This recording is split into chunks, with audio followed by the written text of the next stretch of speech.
Assalamu alaikum wa rahmatullahi wa barakatuh. Ahlan wa sahlan wa marhaba bikum. So today I'd like to talk about a particular topic related to a particular conversation and post or social media activity that I've noticed, a particular post that's being shared to different Muslims. And it's coming out of Germantown Masjid community related to a list of people to take from and not to take from. So I have titled this particular video, The Psychology of Understanding, or the psychology behind the cult Salafipubs, list who to take from and who not to take from, right? This is something that is a particular tactic that they've been using for many years to control peoples, or to control information on who to take knowledge from and not to take knowledge from. In this particular list that is used by its followers, like any other cult, every cult, they protect the information that is within their cults. And the way that cults protect information within their cults is that they lock their followers into following only their cult leader, meaning that they deem their cult leader with the only people who have insight into certain type of information or knowledge, and that is used as a tool to control the people, meaning to control information that their followers are receiving. So if the information is not coming from one of the cult's leaders, whether it's a scholar in another particular field, that they would deem this scholar who is outside their cult's information as being false information, because this is not a person that the cult sees as a scholar. And that is used to control information for the cult leaders. Any cult, no matter what they're upon or who they are, they all use this tactics. And Salafipubs or publication, that's including their satellite communities, Germantown Masjid in Philadelphia, their Masjid in Newark and Camden, New Jersey, the other associates and affiliates like Umar Quinn's community, all of them, their community use this tactic. So their followers are only allowed to take knowledge from those religious leaders that they deem to be a person who's on the list. So whoever is not on the list, which means people who are not in their cults, they're deemed these peoples or these individuals as not people that you take knowledge from. A cult tactic to control information so they can control the followers. Now, first thing, majority of the followers of Salafipubs, whether they're from UK, Germantown Masjid in Philadelphia, Newark, New Jersey, Delaware, wherever you find them at, you will find that the mass majority of the followers of this clique, this cult, that the mass majority of them are not to level O. They are not students of knowledge. And I have made other videos about this topic. about this particular topic. One of them is titled, "Why Are Salafipubs Followers or Fanatic with Personalities, but they are not attached to knowledge?" In that video, I break some things down about them, so we can understand that they're not attached to knowledge, but they're attached to personalities. And these personalities control the information that they receive. So you'll find that the mass majority of their followers are not students of knowledge. And I'm not talking about 2 or 3 of them who went away to study Islam a little bit. When we look at a situation, we look at the whole group of what are they doing. We don't look at only 1 or 2 individuals who are exceptions to a rule. We look at everybody, the whole group collectively. They are not students of knowledge. And I have made my arguments that when I go to other Salafi communities in the Muslim country, in the Muslim world, that a lot of the Muslims who claim to be Salafi in the Arabic speaking countries, you'll find that a lot of them are Tulabu Al. A lot of them are Tulabu Al. You go to Saudi Arabia, people who are claiming Salafiyya or Salafi, you'll find that a lot of them are into Talabu Al. I go to Egypt. Most people in Egypt who's claiming Dawah to Salafiyya, even in Egypt, majority of them are into Talabu Al. I go to Morocco. The people who claim to be Salafi, you're going to find that the mass majority of them are into Talabu Al. I go to non-Arabic speaking Muslim countries like Indonesia. You will find that a lot of the followers of Salafi Dawah, that a lot of them are into Talabu Al. But when I look at Salafipubs in UK, everywhere they are at, UK, Canada, Toronto, that's Troy, Philly, Germantown Masjid, the community in New Jersey, Newark, and Camden, New Jersey, Delaware, other particular place, wherever you find them, you'll find that the masses follow, majority of them are not into Talabu Al. With saying this, when they spread this list, who to take from and who not, this is the tactic of a cult to control information. So we have to teach them and educate them, especially from the mass of them who are ignorant. Scholars label who are scholars, not laymen Muslims, and definitely not Tulabu Al. And we can establish that none of the people that you're taking from in the US, in Canada, or UK, they're not ulema. They're not ulema. Musa Richard is not an alim. He's not a Shaykh. He's not an alim. Hassan Somali, he's definitely not an alim. He's not a Shaykh.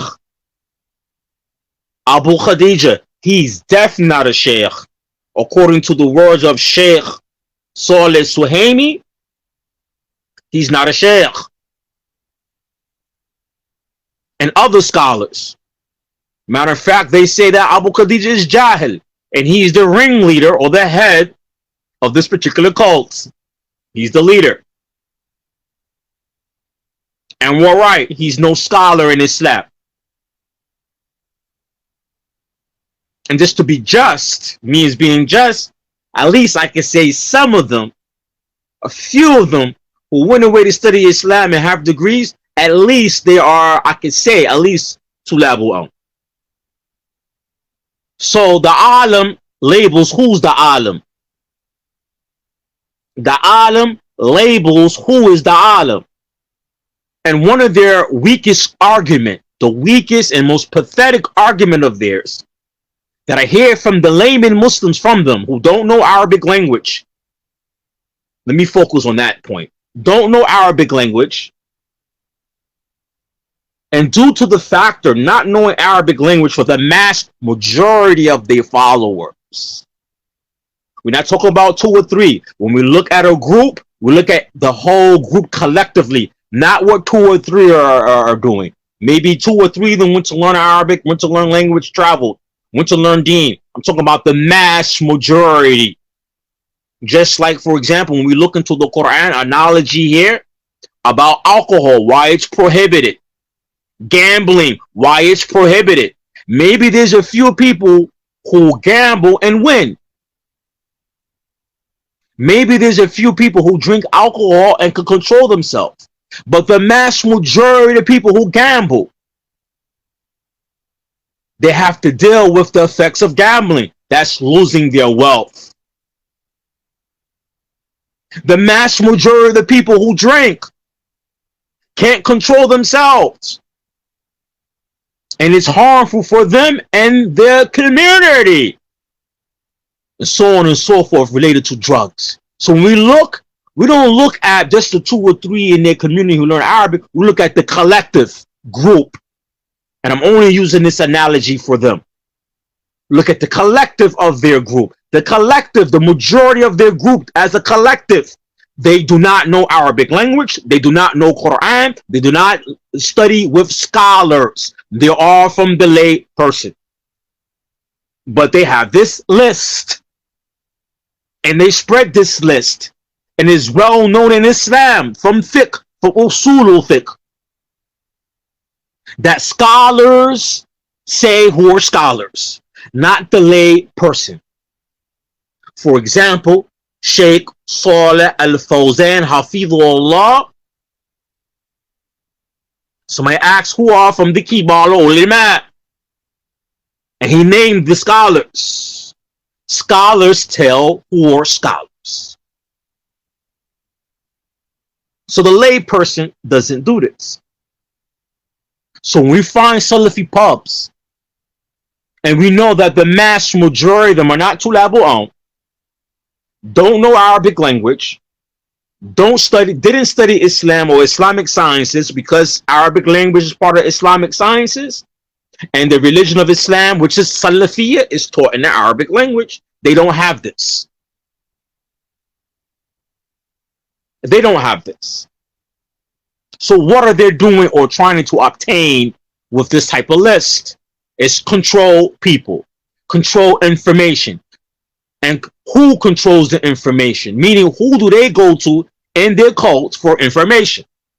They don't go outside the cult leaders. And this is them. This is oppression. This is not the haqq. This is not preserving Salafiyya. Rather yet, this is them, their attempt to control information and to control who their followers listen to. And to make sure, close out, they're not listening to nobody who is outside of the cult.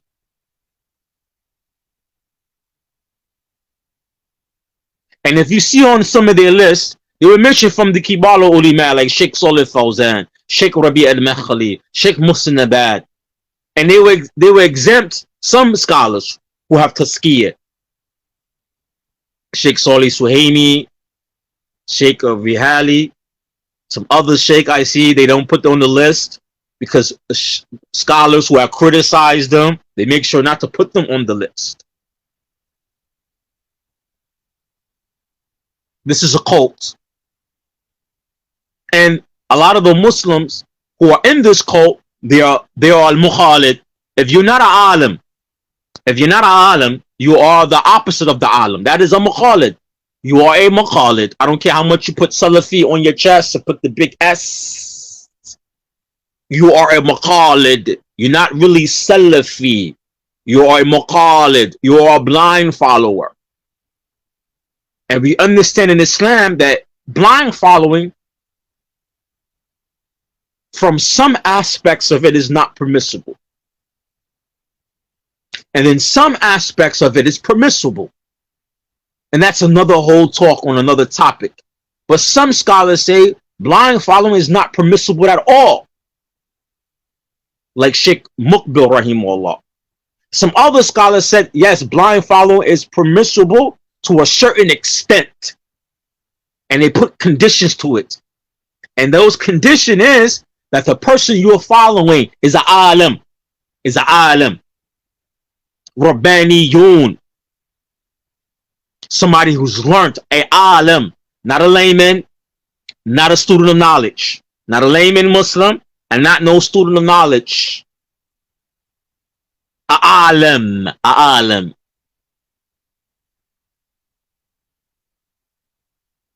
So who are you guys blind following?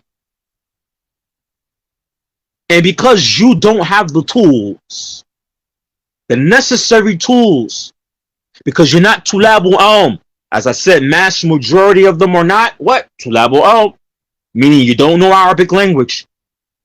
You don't understand the usool of the Deen. You don't understand usool fiqh. You don't understand mustalah hadith. You don't have Arabic language. You don't understand Quran, meaning that you don't understand the language of the scholars. So you can't even blindly follow the scholars.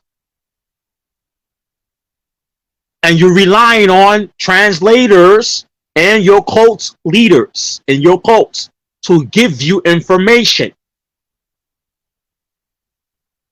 Are you really Salafi? If this is the minhaj of the Salaf, the Salih, if you're going to say you're Salafi, you have to be on the path of the Salaf. And the Salaf knew the Arabic language. How you think the religion is preserved? Wherever you find the Sahaba and the Tabi'een, wherever they went, you didn't think non-Muslims came to Islam? Do you think from all the Tabi'een and those from the Salaf the Salih, or even from the Khalif, that all of them are Arabs? No, all of them are not Arabs. They have from the non-Arabs from amongst them. Imam Bukhari was non-Arab, and he's from the Salaf the Salih. Abu Hanifa rahimahullah is not an Arab. He's not an Arab. Shaykh Nasruddin Albani is not an Arab. But all of them understood and mastered the Arabic language because that's what attached you to knowledge. So if you guys claim to be Salafi and then you're following the minhaj of the Salaf, but you're not attached to Islamic knowledge like Arabic language, it's part of Islamic sciences, and all other sciences in Islam from Fiqh, Tafsir, Usool Tafsir, Aqeedah, Tawheed, Quran, Ulum al-Quran, all these things are attached in the Arabic language. You cannot extract these subjects. You can't extract Arabic language from none of these subjects. And you cannot study none of these subjects without knowing the Arabic language. And the people who foster these sciences are from the ulama of the past, especially from the Salaf.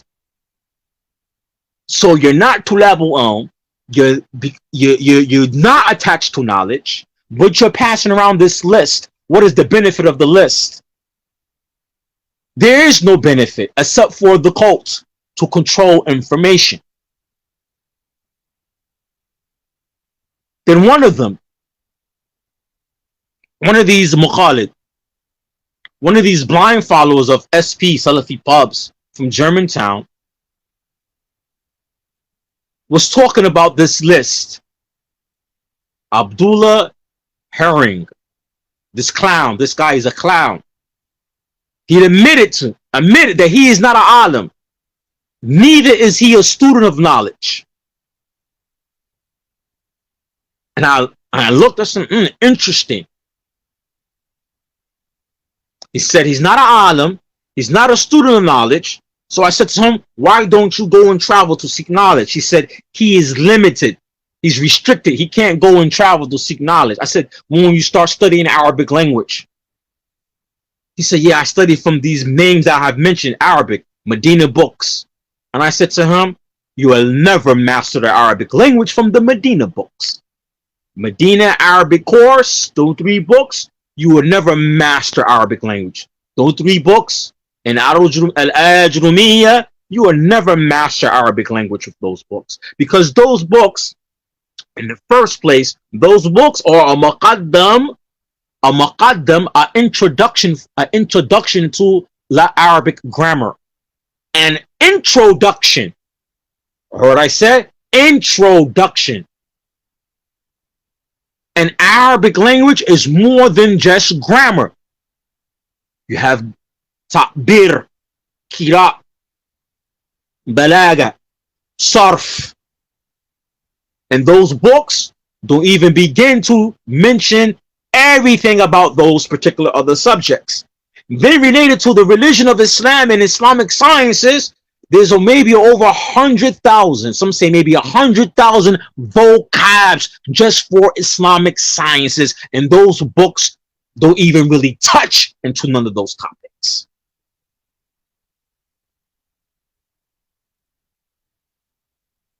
And they've been with these books in their community for 10 years and still don't know Arabic. And you never will. So what they do is they spoon feed you little bits of information. And those 3 books, Medina Arabic course, those 3 books is not even the full curriculum that is taught in the Mahad of Madinah University for Arabic language. The Mahad, the institution, meaning it's an introduction. It's is equivalent to an ESL program. It's equivalent to an ESL program. And those 3 books that you have is not even the full course or the full curriculum. They have curriculum from that course for ta'bir, words, expressions, because in Arabic, you can use one word. But if I use with this one word, it could be a noun, a verb, or a predicate, a verb, or a harfu jar, for example. It changed the word into a totally different meaning. It changed the word to a totally different meaning from what the word originally means.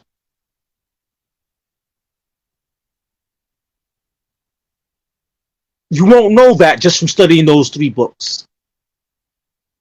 And when you get into Arabic literature, religious literature, texts, talking about the Sharia law, hadith, the language gets complicated.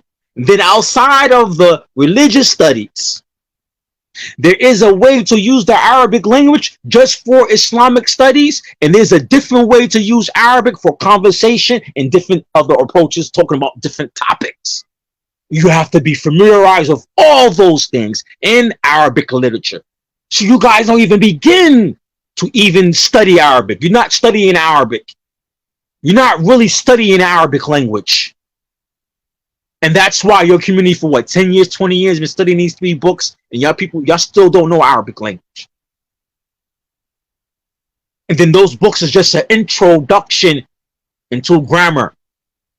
An introduction. It's not a full course on Arabic grammar. An introduction into Arabic grammar.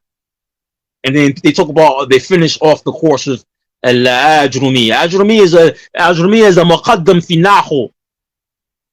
Tufsa Saniyya al-Ajrumiyya, you need to read the introduction of that book. It lets you know that al-Ajrumiyya is a muqaddam, is an introduction into a little bit things about Arabic grammar, not language.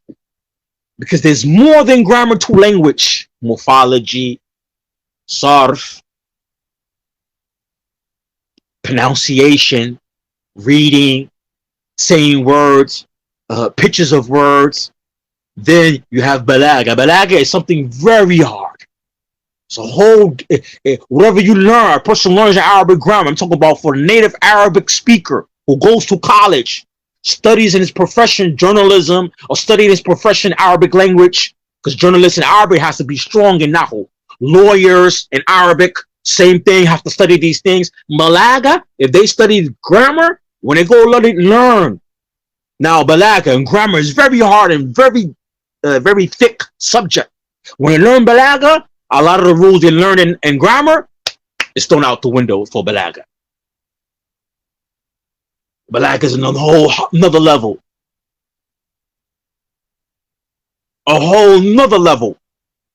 And this is why when you read Quran, some grammar rules that you might learn in Madinah Book, you might see the rule in Quran are pertaining to the rule you learned in Madinah Book 1 and Book 2, these little books. You might notice in Quran, oh, this verse don't follow that rule, because there's exceptions to rules when it comes to balaga. And that's one of the eloquent things of the Quran related to balaga. So you guys don't even touch the surface of Arabic language. And Masjid Sunnah Nabawiyya, you don't even touch the surface of Arabic language. And it's because of that, you don't never touch the surface to knowledge.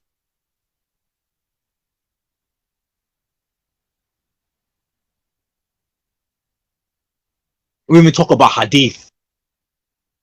Arabic language related to Mustalah hadith.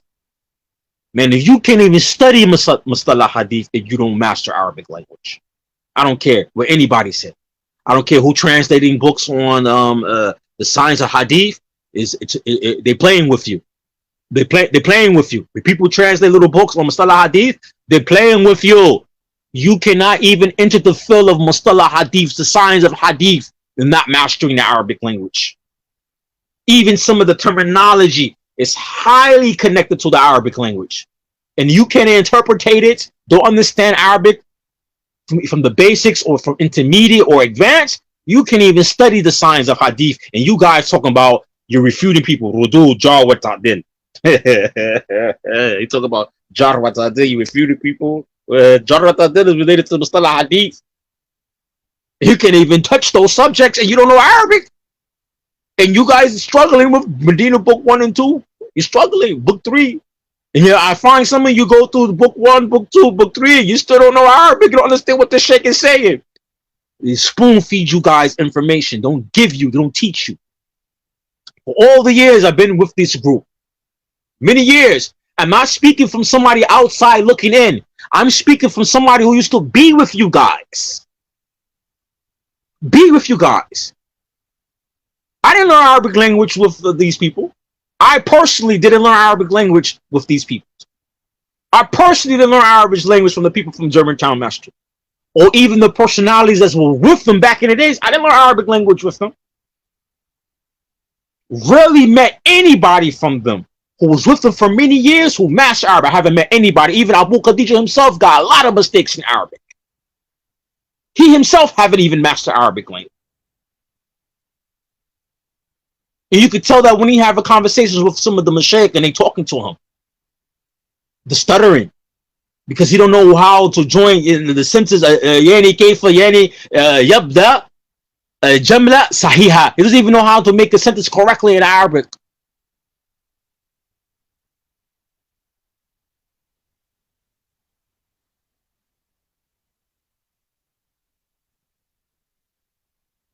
So what is the point I'm getting to? Let's come to the end now. A conclusion. This person, Abdullah Harrington, once he said that, I'm like, why are you with these guys? And they like, if somebody's not with this group, that they're not somebody deemed to take knowledge from. I'm like, who's you? Who is you? The nobody who just admitted you're not an alim. You're not a student of knowledge. And he said he's not able to travel. Who are you to tell people who to learn from? Who are you to tell who's off or who's on it? Who is you? You admitted yourself you don't know. And I said, you're trying to learn and you can't learn. And I gave him the hadith of the Messenger of Allah. Man yuridu Allahu bihi khayran yafaqqahu fi ad-din. Whoever Allah attends good for, he give a comprehension of the deen. And I gave him an explanation of this from Shaykh bin Baz, rahimullah. Shaykh bin Baz, rahimullah, said also the opposite. Whoever Allah doesn't give them knowledge, that Allah doesn't want good for that person. And I said, how many years you been with this group now? You still don't know Arabic language. You still don't understand Islamic sciences. And you're trying to go and travel and it's not working because Allah doesn't want good for you. Then Allah says in Quran, Inna Allah la yughayru ma bi qawmin hatta yughayru ma bi anfusihim. Allah does not change the condition of the people until they change the condition of themselves. And then Shaykh bin Baz said about this particular ayat in Quran, there's a person was upon khair, then changed to ma'siyah and sin, then Allah start giving them the punishment equivalent to their actions. No, nothing good happens for them. Whatever they try to do, because they don't make tawbah. They don't make tawbah. They don't make tawbah. They don't repent. And they don't feel sorry for what they do. Allah allows them to be in the state of yani tafarruq. He said tafarruq. He said other words also. Right? But he said, tafarriq. He allowed them to stay in the state of being apart. Budun sulh. Without rectifying their situation. Without them having istiqamah. Not making tawbah. Allah allowed them to stay in that state. This is you, SP. This is you, the followers of Germantown Masjid. This is you guys, because you're talking about people committing crimes and gun violence around your masjid. Allah allow you guys to stay in that state. You notice that you have no tranquility. There's no tranquility. Every few months pass by, some other incidents happening with you guys. Or some other incidents happening around your masjid. Or some incidents happening inside your community. Allah don't allow you guys to have tranquility. And it goes for your followers. How many years I've been in Madinah Book? Y'all guys been in Madinah Book like what, for 10, 15 years, some of you guys. And still don't know Arabic. And still don't know Islamic Sciences. And still run around and calling people deviant. Calling people off. Splitting up the community. Causing fahisha and tafarruq in the community. Allah doesn't give you guys any blessings. And then the majority in your group, the majority of your group, they are jahil. They are ignorant about Islam. They are ignorant about Salafiyah. They talk about they're Salafi, but no Quran. This is the only community I have seen from the Muslims in America or in the West who talk about Salafiyah, but they don't have no Quran. Talk about Salafiyah, don't know Arabic language. Talk about Salafiyah, don't understand none of the Islamic sciences. They think that Salafiyya is only Kitab al-Tawheed, Usool al-Thalatha, Sunnah. That's the only thing they think is Salafiyya. And a few Hanbali fiqh books. And they don't even read the books in Arabic. They gotta go look for translation. You don't, man, they don't even understand Arabic. They gotta focus on translations, on the translations of these particular books. They can't even read them in Arabic. Some of them buy them in Arabic and put them on their bookshelves for decor or decoration, and they don't even understand what's in the book. When's they gonna learn Arabic one day? You've been saying they're gonna learn Arabic one day for the last 10, 15 years, man. I've been with this group since the early 2000s. Early 2000s, I've been with this group. You guys still talking about the 20 years, man. 20 years, you guys are still talking about you're trying to learn Arabic. 20 years. 20 years, still talking about the Madinah Book 1 and 2. That's yani. Ajib, wallah. Ajib jaddan. This is very strange. Allah don't change the condition of the people until they change the condition of themselves. Allah doesn't yani fatah al-bab. Allah doesn't open the doors for you guys. And then on top of that, you don't have tranquility because it's the leaders in your community who makes these announcements about the crime. It's the leaders in your community who's making an announcement about people molesting people's children inside the masjid. It's the leaders in your community making the complaints. Allah see the signs of Allah subhanahu wa ta'ala, but you guys don't take heed. Your leaders are even complaining. They are making the announcement about the crime, but they are the biggest criminals in the community. Religious criminals. The biggest religious criminals in the community. And you guys have no tranquility. All the division you guys cause. And then when you look and examine you guys, you don't have no knowledge of the religion. The mass majority, I'm not talking about 2 or 3. When you look at a group, look at the whole group. The whole group, mass ignorance in that group. And they claim Salafi. And it'd be a shame. People from outside of the US or outside from the Western world, the Muslim world, look at you guys on social media. From the SP community, from Germantown Masjid. You talk about Ya Salafi. You got Facebook and social media. Your women talk about Ya Salafi. She got the niqab on the profile picture. Then her story pop up. Her chest is out. She's butt naked in the club drinking alcohol. Talk about then she's Salafi. And then she has on her Facebook profile picture that she goes to Germantown Masjid. Oh, the billahi. You got the brothers in your community talking about they Salafi, right? And then they posting videos on Facebook and in social media of females, most of them disbelievers that they messing with in Philly. And right there, you look in his page, you look at his about on his Facebook page, you see that he's from Philadelphia and he go to Germantown Masjid. Yeah, come on, man. The whole world see this. The whole world see your social media posts. The whole world see the social media posts of your followers. The whole world see your corruption and that you guys have no shame. The whole Muslim world sees this, and maybe some of them be inboxing me. They're coming from Muslim countries. How this guy claiming he's Salafi, and look what he's posting on his picture, on his Facebook page. Look at the woman butt naked. Look at the fahisha. No hayat, no modesty, and they're talking about Salafi, Salafi, Salafi. Look at when some of the Shaykh goes to UK and they meet people from your community, Abu Khadij, and they ignorant talk about Salafi, Salafi, Salafi. What's that Shaykh? Shaykh Yani Falah, from Kuwait. Man, he's this one of you guys. Talk about Salafi. So it's like, yo, you guys don't even know Aqeedah.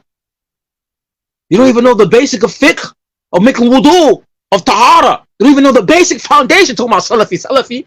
You don't even know the basics of the religion. Even the Mashaykh, they come visit you guys, they see a totally different reality from what you say about your nice fancy websites. They go see the reality of the people in your community, the conditions and the ignorance amongst you guys. Likewise, Germantown Masjid. You guys talking about crooks and this and this and that. Anybody, I had some associate minds, they said they've been to Germantown Masjid conference. They told me they don't even, this is like back in the 2012, maybe 13. It's like they don't even feel comfortable in the area of the masjid for all the crime that's happening around the masjid. You don't even have tranquility where you guys are at. And then one of my associates who went there, he's like, they had to tell him in the masjid, oh, don't walk down the block there. A couple of blocks from the masjid, don't walk over the area. You guys don't even have control over the areas where you at. And I lived in Philly before, and I know some of them brothers in Philadelphia and them brothers in Germantown Masjid, they involve in crimes themselves. And sisters too, into criminal behavior and action. And they wear the thobe and the jalabiya and the pants above the ankle. You guys started that trend. You guys started that trend. Then you want to talk about who list who on and who not? You guys are not on. You guys are definitely not on it. These cult tactics you use to brainwash the people in your community because they can't think for themselves. Well, for sure, not learning the religion properly, they would never be able to think for themselves. And you spoon feed them information, and these guys walk away as if they got some big elm with them now. You know that, oh man, I'm really Salafi now. Let me wear my gutra while I go and sell some drugs. Let me wear my jalabiya while I go sell some drugs. It's just like, yo, at least I could go to the club and at least I have on my profile Facebook page me and niqab. Come on, man. Everybody see this from you guys. And y'all walking around talking about who's Salafi, not Salafi. Who say you guys are Salafi? Who say you guys are Salafi? Who say you guys are Salafi? That's the question here. Who say you guys are Salafi? I don't see no Salafi minhaj with you guys. That's not Salafiyya. That stuff you guys are on, that's not Salafiyya, man. حتى يغيروا إن الله لا يغير ما بقوم حتى يغيروا ما بأنفسهم. Allah don't change the condition of the people till they change the condition of themselves. Shaykh bin Baz rahimahullah said, as long as they don't make tawbah, they'll stay in this. Allah either will haste or delay their punishment to death. Either haste or delay their punishment to the next life. And they will stay in this life in disarray, confused, never able to solve their problems because they don't want to make tawbah. So they stay in the hardship with the conditions. The condition, if they make Toba. If they make Toba, then he said, make Toba. Then he said, after making Toba. Matter of fact, I put the fatwa on my site, but you guys can't read it because it's in Arabic. Maybe I translated for some of you, some of the followers of yours. He says, until they make Toba, and then he said what? They feel regretful for what they have done. They feel what? Regretful. So they make Toba and feel regretful. Are you guys, you're definitely not making Toba. And you guys don't feel no type of regret for all the division you cause in the Salafi community, for all the people you talk ill about, for all the separation, but you guys are not living tranquil. And as the Shaykh said, they will stay in these conditions so they make Toba and feel sorry for what they did. You will stay in this condition. All of it.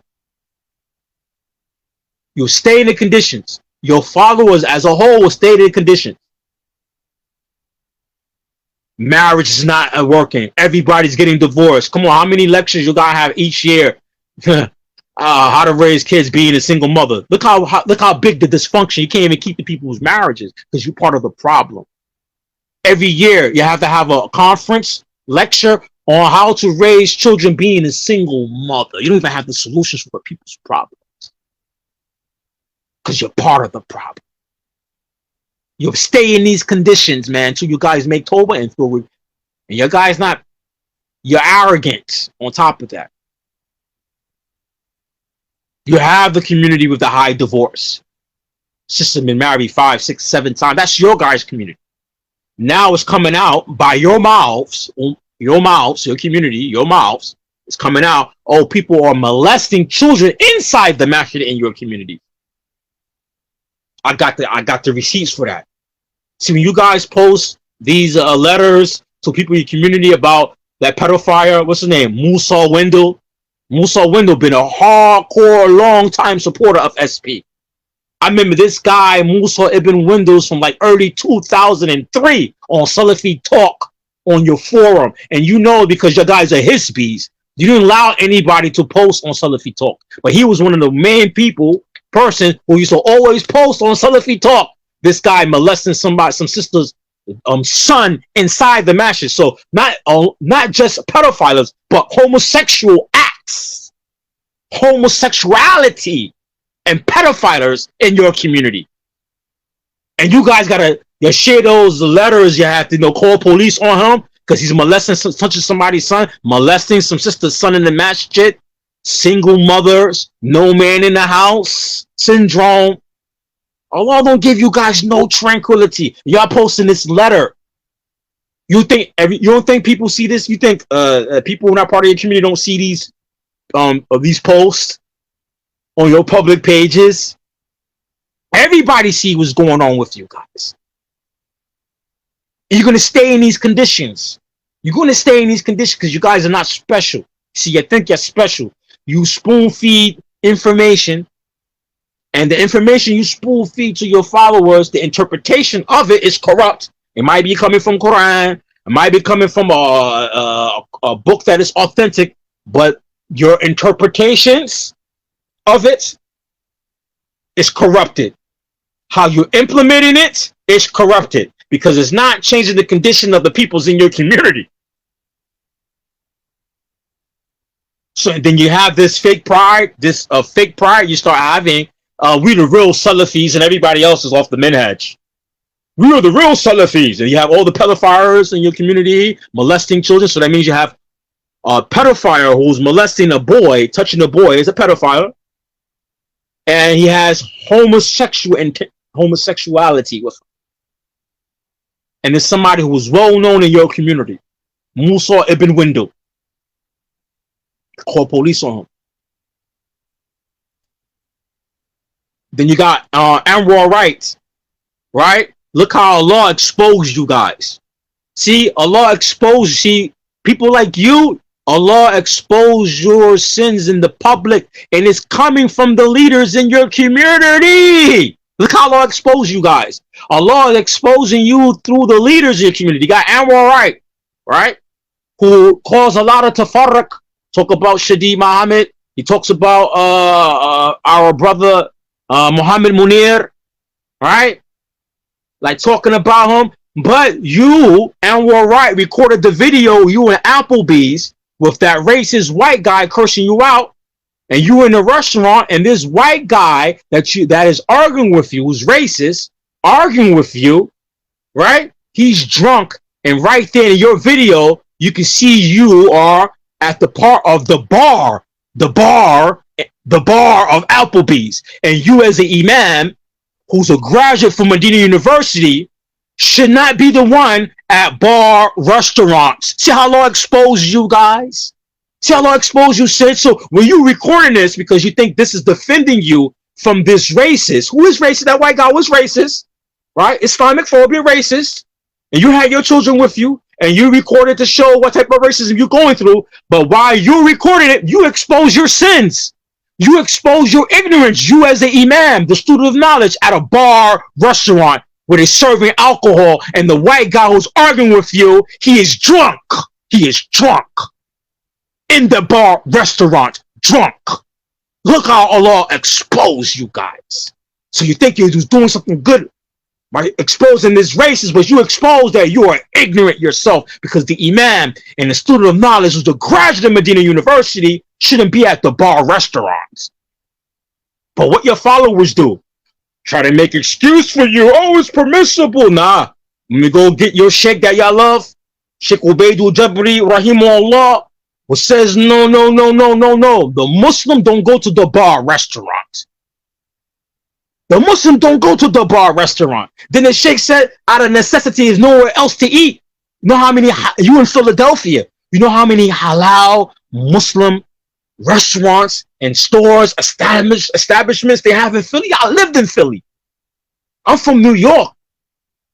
New York has a very condensed immigrant Muslim population. All type of halal business in New York. Muslim halal restaurant. Philly has more of these business. When you go to Applebee's, the bar restaurant, look how Allah expose you, Anwar Wright. And you expose yourself by the video. You recording the video, expose your ignorance. You as the imam at a bar restaurant. See how Allah expose you guys. Allah don't change the condition of the people till they change the condition of themselves. Look, you guys are still ignorant. You're still not holding on to the sunnah, and even your own imam is recording it. Recording this video, think it's good. That is good. He's saving himself, showing people the races get to go through, but at the same time, he exposing his own sins with his family at a bar restaurant. And the guy who's arguing with him, who's standing by the bar, is actually drunk himself. Why the Muslim don't go to bar restaurants in the first place. Especially in Philadelphia, where you have a lot of halal Muslim businesses and restaurants. You choose to go to that place. You have no in Islam ikhtiyar bayna halal wa haram, yani. And you have all the good halal business in Philadelphia, but you choose to go to the haram place. And look what happened. You get exposed. You expose your own self. But you like talking about people's on the minbar, Anwar Wright. Look how Allah exposed you. Look how Allah exposed you.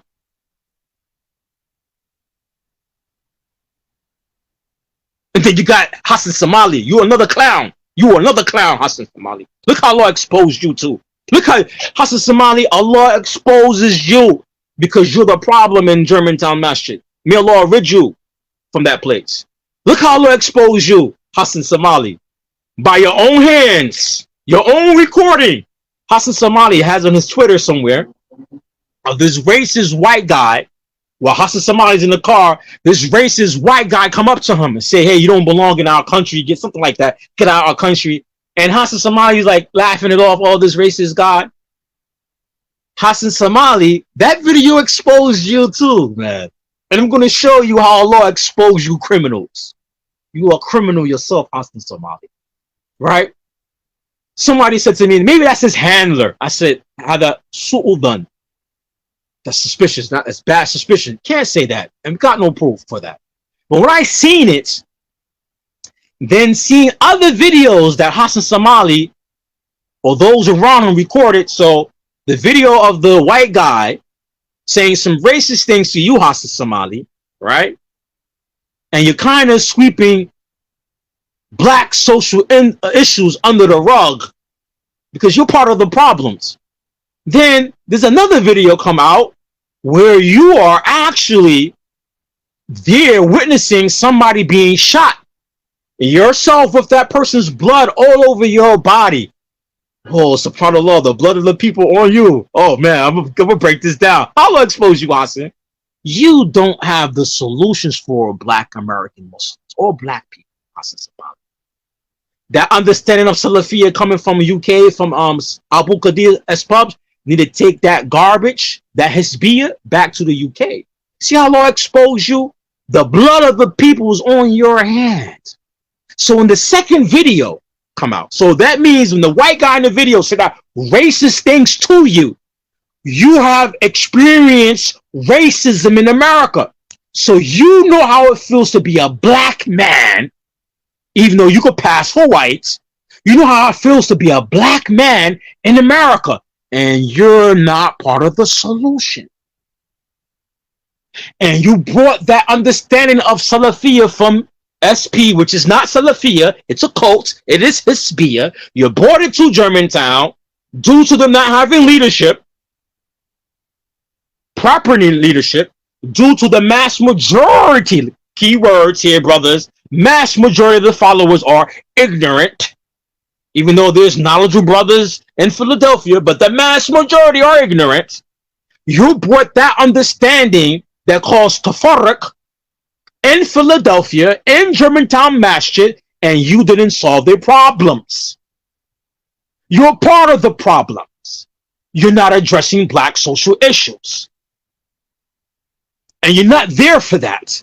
You're there to cause more division. And if the proof, somebody asks, what is the proof? The proof is, what have you done to solve the issues of gun violence in the black community by the Masjid? Nothing. So you have witnessed from the second video now, a person who's been shot, and you have that person's blood all over your body attempting to help him, but it's too late. And that person's blood is all over you. You can see all over your jalabiyah, that person's blood. You're trying to help them. That means that the blood of the people is on your hand. Because true Islam, the true da'i, the true student knowledge, don't go to a city and cause more confusion and more division. He goes to a city and he solves the people's problem. If the people are divided, he unites the people, all of them, Muslim and non-Muslim. Just like the Prophet sallallahu alaihi wasallam, when he went to Medina, known then as Yathrib, the people of Yathrib, Medina, was two tribes that used to fight against each other.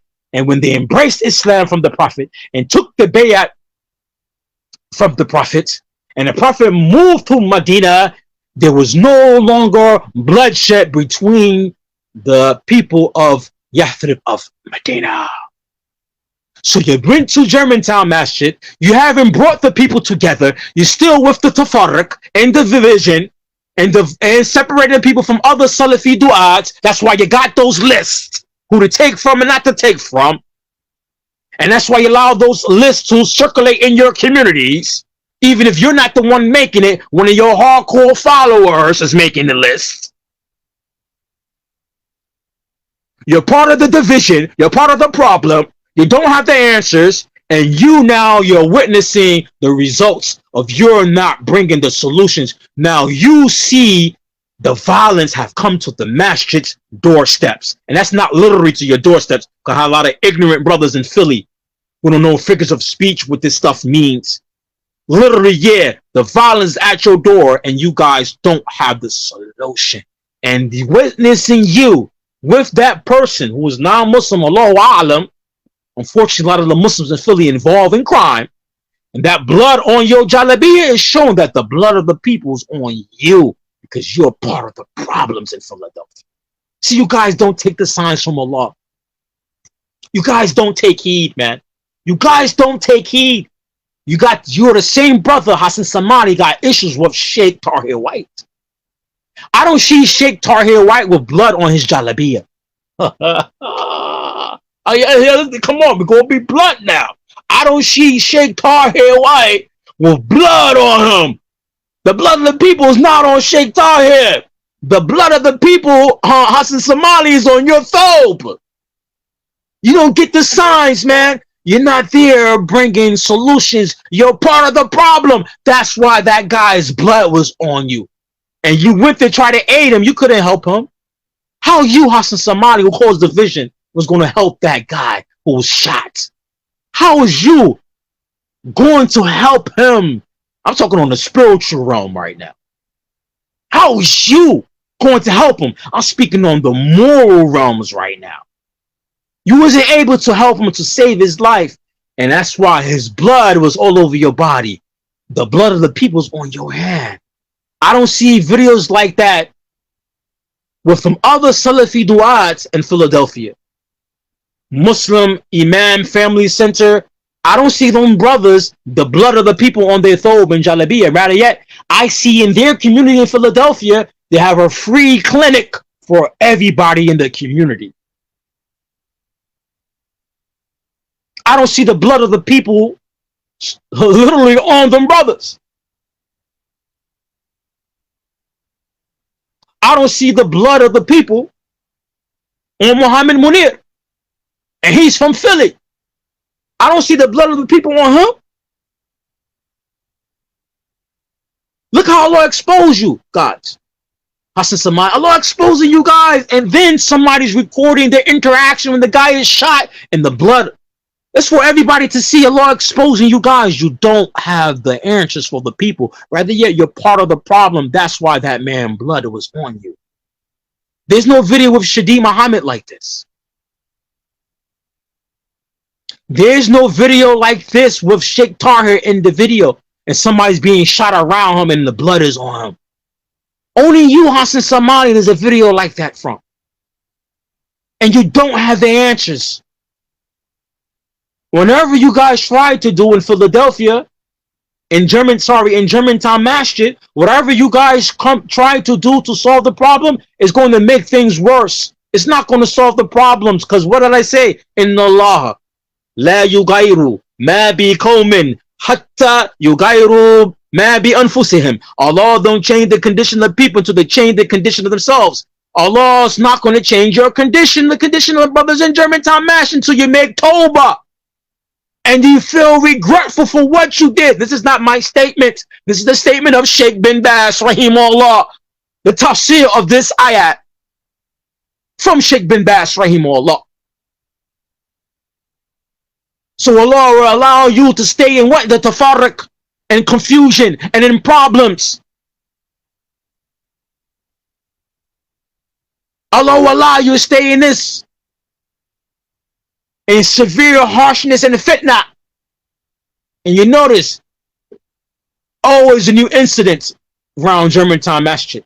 Gun shooting, violence, crime actions. You guys are part of the problem. Blood of the people's on your hand, Hassan Somali. That's a big sign from Allah.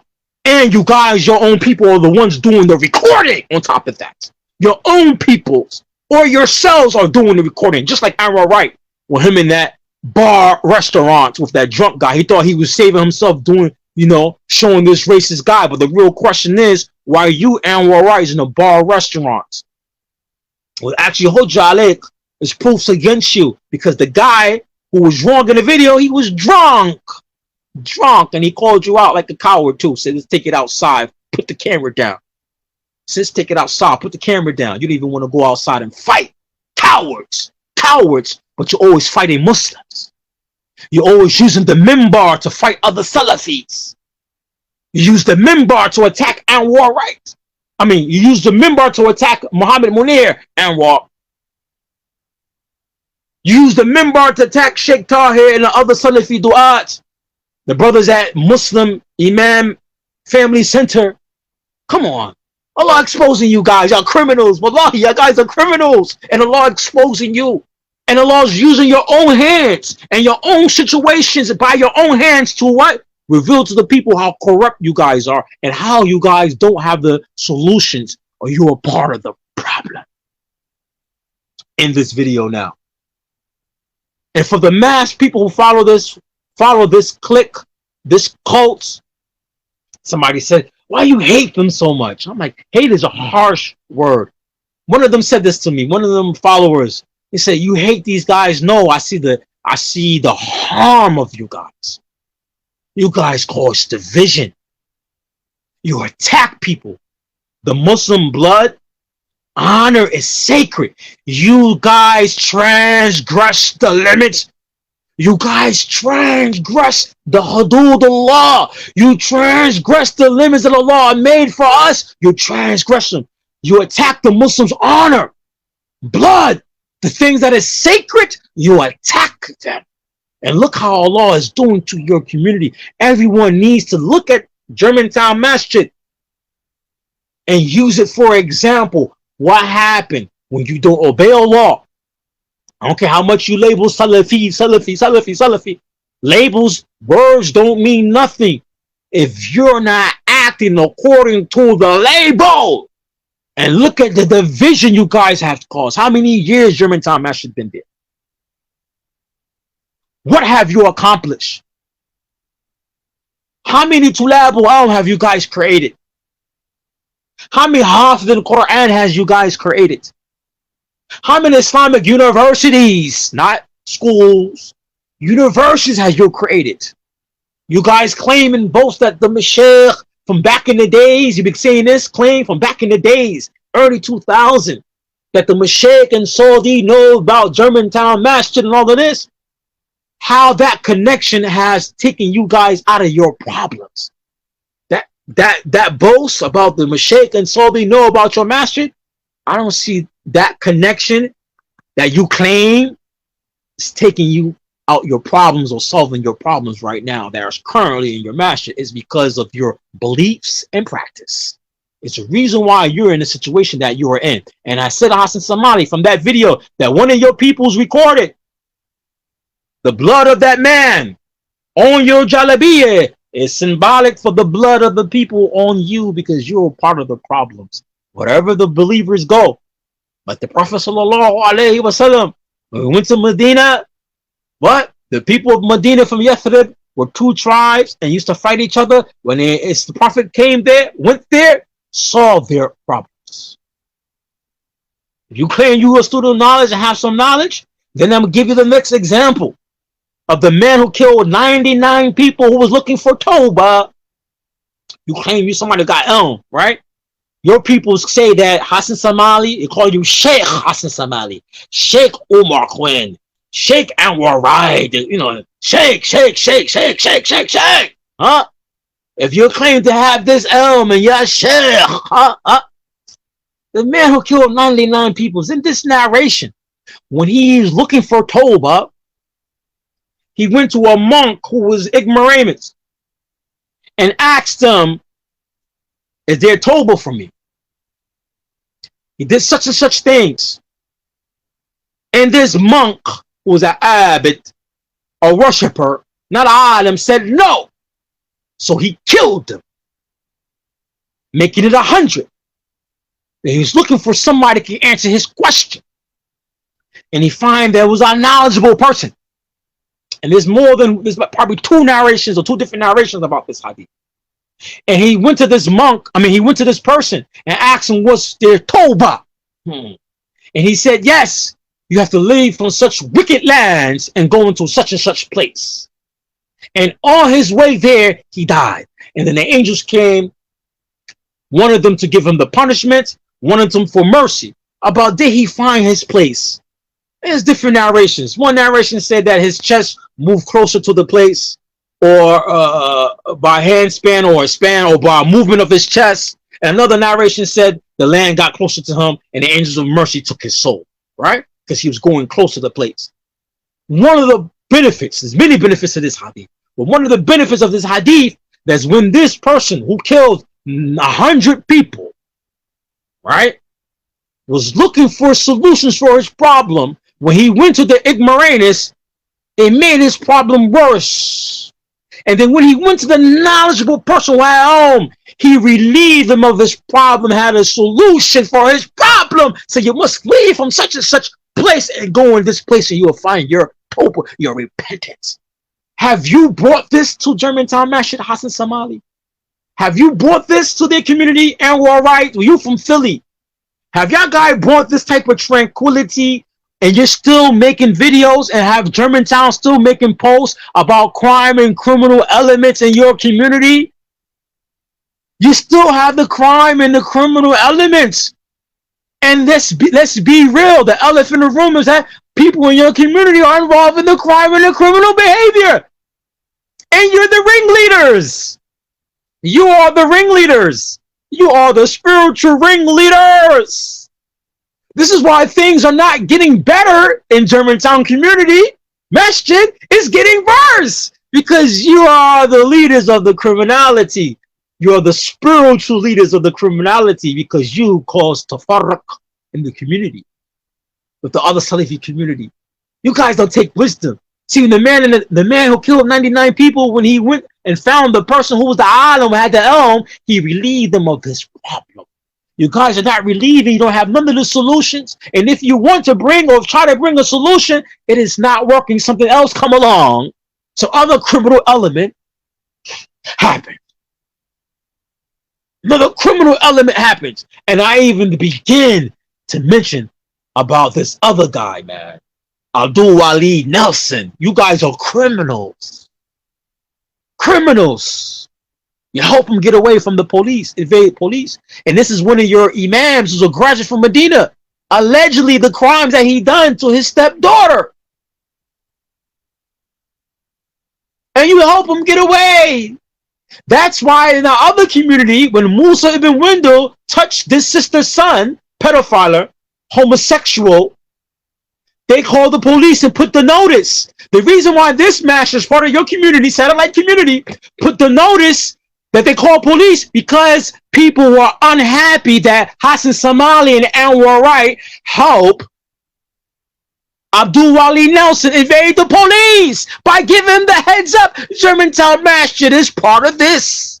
You're criminals. You guys are criminals and have criminal behavior. It's your minhaj. You're wicked. You're wicked. And Allah is going to hold back his favor for you guys. As time passes, if you guys don't make Tawbah. And the people in the community in Germantown Masjid, you know, you have to make the real decisions, to be honest. But I'm getting the impression, by my observation for many years, Germantown is not nothing new, not new to me, not something I met them 10 years ago or 5 years ago. I'm not one of these new cult followers you guys have. I'm not one of these new people.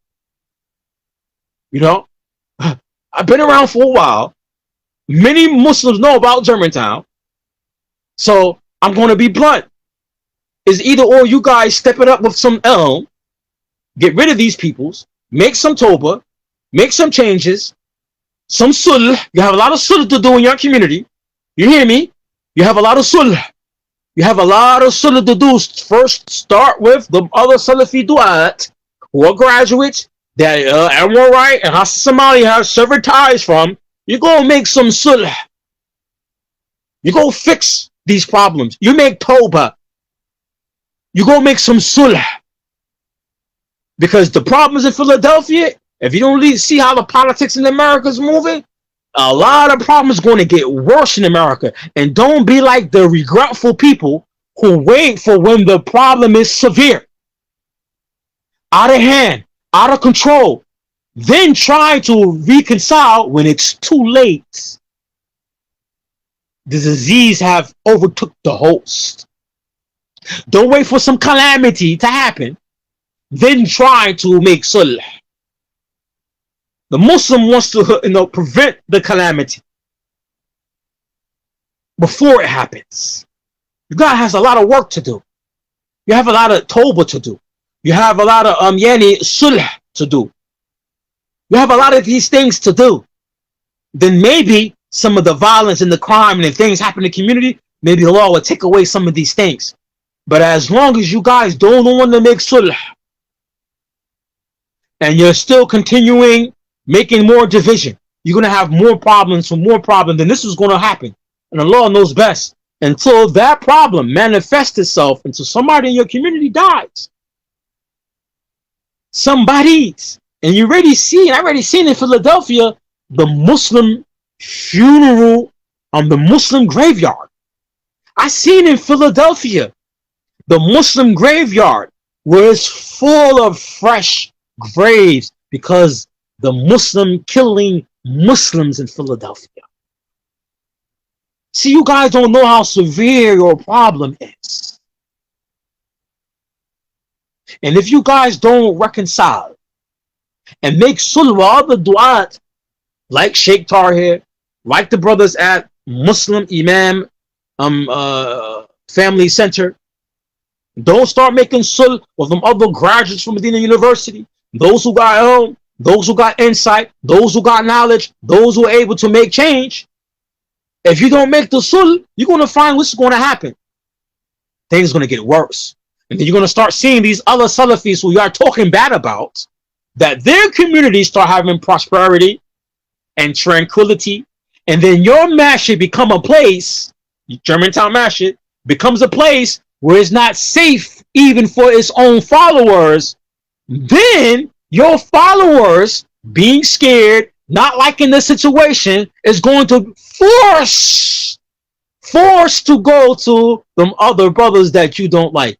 Shaykh Tahir community, brothers, Muslim Imam Family Center, and other communities, Masjid Ahlul Hadith, other communities who broke away from you guys due to your behaviors. They're going to be forced now to go to these communities because there's no tranquility in Germantown Masjid. And you guys are going to be the model or the template of a community not to be like. And what happened that when you start transgressing the limits, violating Muslims' honor, violating Muslim rights. See, there's no Muslim courts here in America. There's no Islamic courts to take you criminals to. There's no Muslim courts to take you slanderous brothers to. Allah subhanahu wa ta'ala is have to be our judge. Allah is not going to change your people, your condition of your community. And what's going to happen to some of those people in your community? Because I understand Philly, man. I understand Philly, man. See, though, Philly, them brothers in Germantown, I know some of them brothers and sisters in Germantown, they go to them other masjids. Yeah, I know Philly, man. The city of brotherly love, they claim, right? People from Philly, in your community, Philly have a thing, especially with black folks, because I understand black folks in Philly are friendly.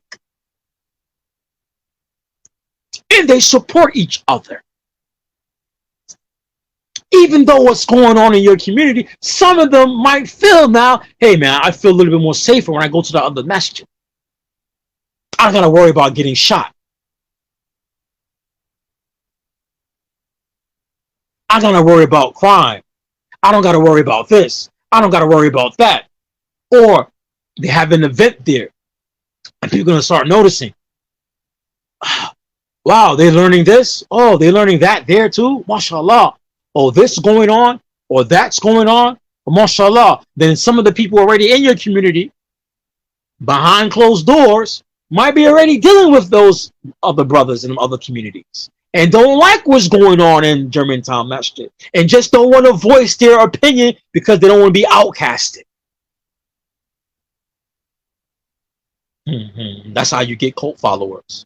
You gotta understand why people follow cults. That's another topic. I'm out of here. That's another whole topic. Why people follow cults? A lot of people who follow cults because they have low self-esteem. See, a lot of people who follow cults because they have low self-esteem and they feel that they have to be part of a group to boost their esteem. So if they're with you and they disagree with you, they're not going to voice it. They're going to be with you. But behind closed doors, when you press them or somebody press them or somebody talk to them, they might come to another conclusion or might start thinking a different way, and it just takes some time. I'm gonna make a rehab for SP community. You know, we need to have a rehab. Well, anybody listen out here? Somebody into social sciences, have understand Islamic science and social science. Yeah, their community need a rehab out of this group because a lot of them are cult followers. And most people who join cults are because they have low self-esteem and they feel like they have to be part of something to be considered or to value their feelings or to value themselves. They feel they have to be part of a group. That's why people join cults. Sometimes it's an intellectual issue, but most of the time it's a personality issue. Low self-esteem.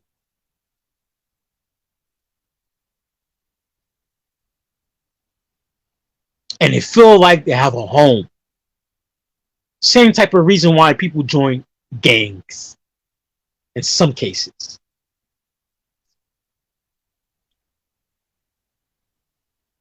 And when I look at the Germantown Masjid, I've been in that community multiple times in the past.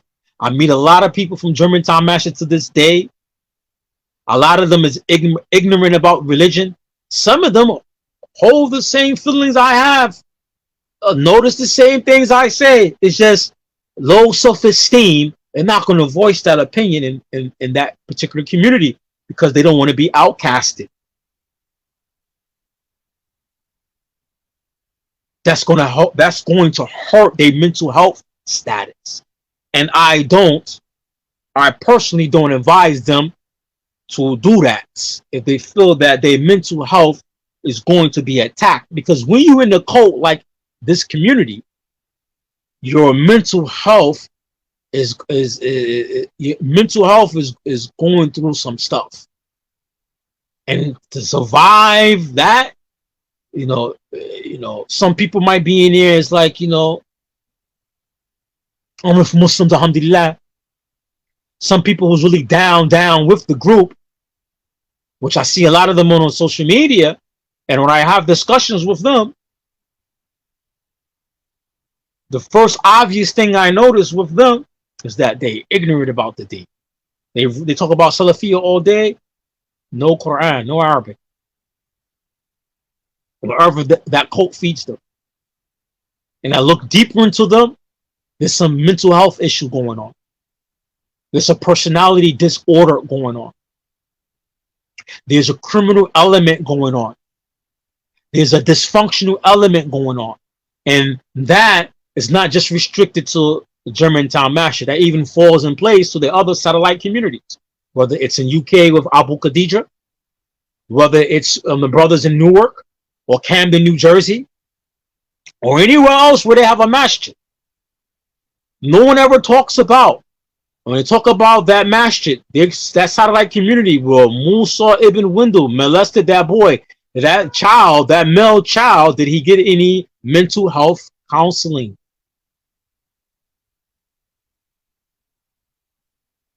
And what's really going on in that community with a pedophile who have homosexual tendency attacking or touching a male child inside the masjid, whereas, well, that creep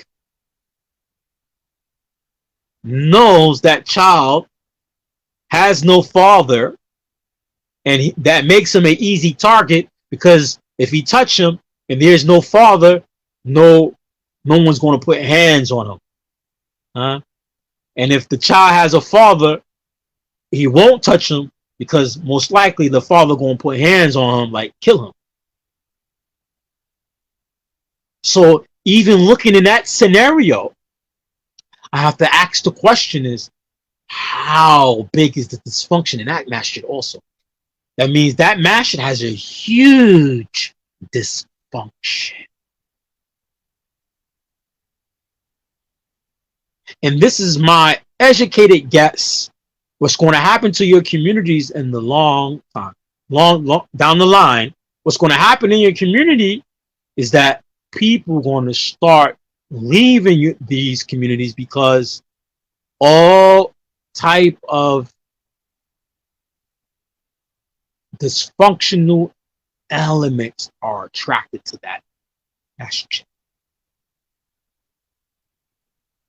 Rapists, pedophiles, holes and homongers, criminal element.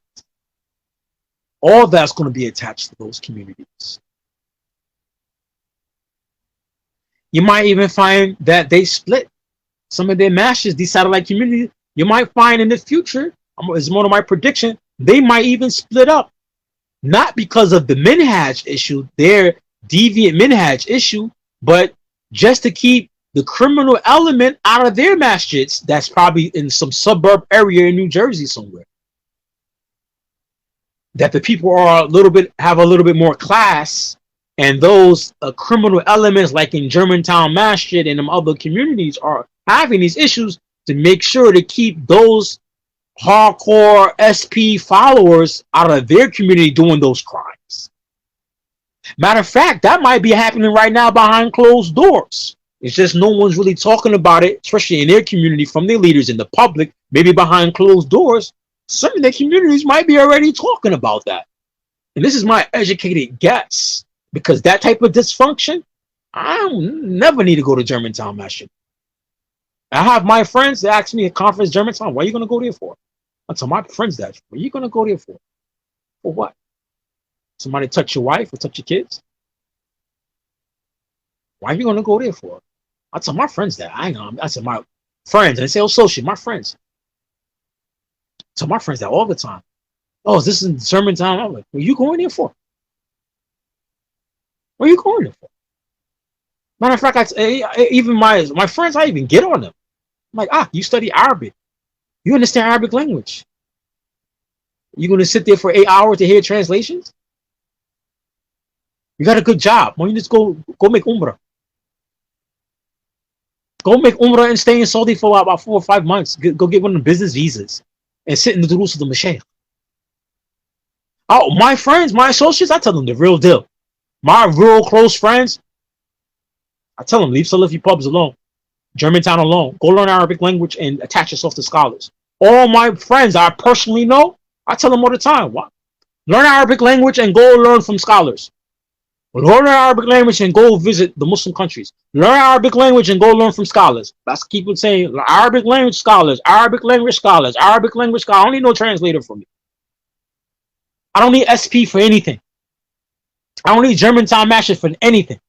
I tell people that all the time. Even the followers on Facebook, they be arguing with me. I'm like, you need them guys. You need Musa Richards. You need Anwar Wright. You need Umar Quinn. You need Hassan Somali. You know, guys don't know Arabic language. You need these guys to translate from you. You need them. You're desperate. You need them. You need them. You don't know Arabic. You need these guys to get you information. Go learn Arabic. Oh, I don't Arabic. Oh, Arabic is not far. Wallahi, these the only people right here who claim Salafiyya and say Arabic is not important. I never heard no Salafi nowhere else say this except for their community. Arabic language is not far. I don't need no Arabic language. And then people talking about the Salafi with the S on their chest. These are the people who have Salafi S on their chest. They're super Salafi. Everybody off the minhaj. They don't want to talk about. They don't need to know Arabic. Arabic language is not important. I mean, yo, man, you guys are not Salafi, man. I don't care. I don't care. You guys get mad with me, man. You guys are not Salafi, man. Y'all go around talking about Arabic is not important. Salafi is connected to the Arabic language. Quran attached to the Arabic language. Sharia law connected to the Arabic language.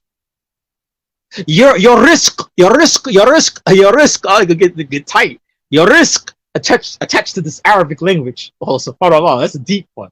Your risk is attached to the Arabic language. Your salat, Your salat attached to the Arabic language. Wallahi, your salat, your ibadah, lillahi subhanahu wa ta'ala. Your ibadah to Allah is connected to the Arabic language. How is that? Ya akhi? How is that? As-salat fi ay lugha? As-salat fi Arabiya. Al-Fatiha, al-Quran, Fard. الفاتحة في إنجليزية القراءة الفاتحة في إنجليزية وفي عربية. The reading of Fatiha is in the Arabic language So even your salah and your ibadah is attached to the Arabic language. You guys are not Salafi. Wallahi. Wallahi, you guys are not Salafi, man. You guys are not Salafi. You're not Salafi to the bone. You're Hisbi to the bone. You're Jahil to the bone. Your salah is attached to the Arabic language. You guys are clowns, man. Wallahi, you're a clown. And Allah exposing you guys. This only from this community I hear this nonsense. Arabic language claiming Salafi to the bone. Hardcore Salafi. They will say that I'm not Salafi. They will say I'm a Hisbi. They will make dua that Allah break my back. That's how hardcore they are, but no Arabic. Arabic is not far. That's what they be saying. Your salah is connected to the Arabiya. Your ibadah lillahi subhanahu wa ta'ala is attached to the Arabic language. And if you don't make the salah, you're not a Muslim. If you don't make salah, you're not a Muslim. And if you don't recite al-Fatiha in Arabic, your salah is not accepted. So you're not Muslim. So how are you talking about you Salafi in Arabic language? It's not important. You guys are flaming his speech. You're Jahil. Only in America I hear this Jahil talk from the Salafi community, from Abu Khadija, Hassan Somali, Anwar Wright, Omar Quinn. Only their community I hear people claiming Salafi talking this nonsense. Arabic language is not important. You, what? Yeah, Jahil. يا جاهل يا مضحك كيف الصلاة في عربي الصلاة في عربي الفاكرات الفاتحة في عربي no صلاة no Muslim. What's the hadith in the book of Imam and Sahih Muslim? The difference between the Muslim and the non-Muslim, the Prophet ﷺ said, the difference between the Muslim and the non-Muslim is salah. And abandoning the salah is kufr. No Fatiha. Fatiha is not recited in Spanish. It's not recited in English. It's not recited in Urdu. Arabiya. So how you claim to be a Salafi in Arabic is not important. I'm on my tangent. I'm out of here. I'm out of here. Subhanakallahumma bihamdik. Ashhadu an la ilaha illa anta astaghfiruka wa atubu ilayk. May Allah guide these people. We ask Allah to guide them or to rid them from the Muslim. To guide them or rid them. But best believe their conditions, if they don't make tawbah and repent for these wicked ways of theirs, separating the Muslim community, separating the Salafi community, attacking the people honor and blood, Allah is going to expose them and make their communities going to get worse. And worse is not going to get better. When they came out with that letter talking about this brother Musa ibn Windel, man, I remember this guy, man. Hardcore, long time follower, SP, used to be on Salafi Talk all the time. Was even helping promote conferences and stuff back in the days. Child molester in the masjid, touching somebody's son, meaning also have homosexual behavior. Abdul Wali Nelson, Germantown Masjid, helping him evade the police. You're criminals. You don't hear no stories about a good 20 group of them in the community memorize the Quran. You don't hear nothing about that. A good 20 group of them. They have the numbers in their community. You hear about 20 of them memorize the Book of Allah. You don't ever hear none of that. There's always bad news coming out of their community. And their Imam, Hassan Somali, got the blood. You see the video? The blood of the people's on him. That's what that's symbolic for. You have the blood of the people on you, but you don't take no heed.